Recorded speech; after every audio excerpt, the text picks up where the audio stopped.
విచిత్రంగా ఒక మానవ జాతి మాత్రమే మోక్షం కావాలంటూ ప్రయత్నాలు చేస్తూ ఉంటాడు. అట్టి ప్రయత్నాలలో చిత్ర విచిత్రంగా తెగ పాలవుతున్నాడు.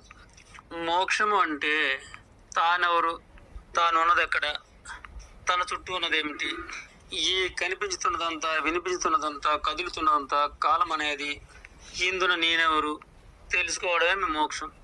ఈ కనిపించుతున్నది, వినిపించుతున్నది, కదులుతున్నది కాలం అనేది కలిసి విశ్వము అంటాము. అయితే దీని గురించి వీలైనంత వరకు తెలుసుకునే ప్రయత్నమే మోక్షానికి మార్గము. అట్టి పయనంలో అంటే ఈ విశ్వం గురించి ఎంతో ఒకత తెలుసుకుంటే అదే మోక్షం.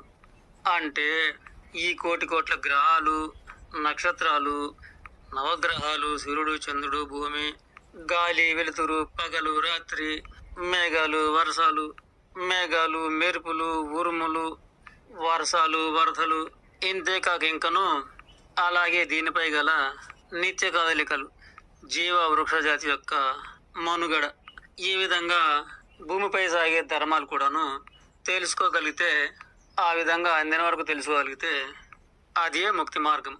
నిజానికి అలా తెలిసినప్పుడు చాలా వరకు అనుమానము, భయము తొలగిపోవును. ఇది కూడా మోక్ష మార్గంలోనే భాగమగును. అలాగే మన జన్మరాశిని కూడా కొంతలో కొంత తెలుసుకునే ప్రయత్నం చేయాలి.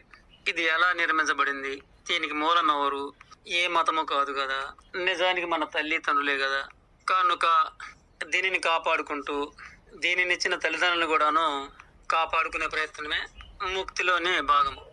దీని యొక్క నిర్మాణం గురించి తెలుసుకునే ప్రయత్నం అంటే పైన చర్మము, దాని కింద కండ, లోపల ఎముకలు, అలాగే పొట్టలో పేగులు, కార్యము, గుండె, కిడ్నీలు, తలలో మెదడు, ఒళ్ళంతా రక్తము, తలకు చెవులు, కళ్ళు, ముక్కు, నోరు.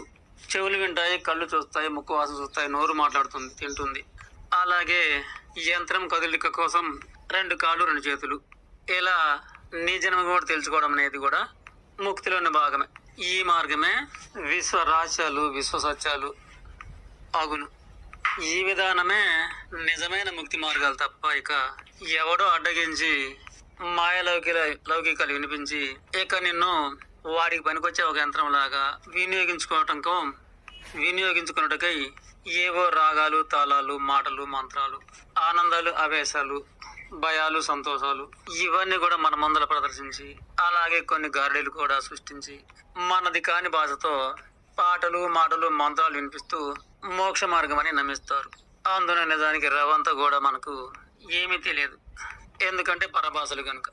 కుక్క భాషలో కుక్క మరిగినా, గాడిద భాషలో ఓనర్ పెట్టినా అది దాని జాత భాషే కదా.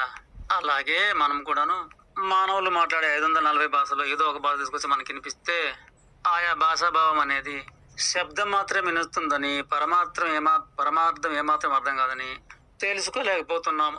చెప్పేవాడు చేస్తుడైనా వినేవాడిలో ఎవరు ఉండాలన్నారు కదా. కనుక అది పరమార్థ మార్గం కాదు, అదే జ్ఞానబోధ కాదు, కీల్బొమ్మలా తయారు చేసుకునే మాయా బోటకం. కనుక నీకు కావాల్సిన ముక్తి నువ్వెత్తుకోవాలి తప్ప ఈ విశ్వంలో ఎవడి వద్దను దాచిపెట్టి ఉన్నది అనుకోవడం అనేది అజ్ఞానం. కనుక తెలిసింది చెప్పడం మా ధర్మం.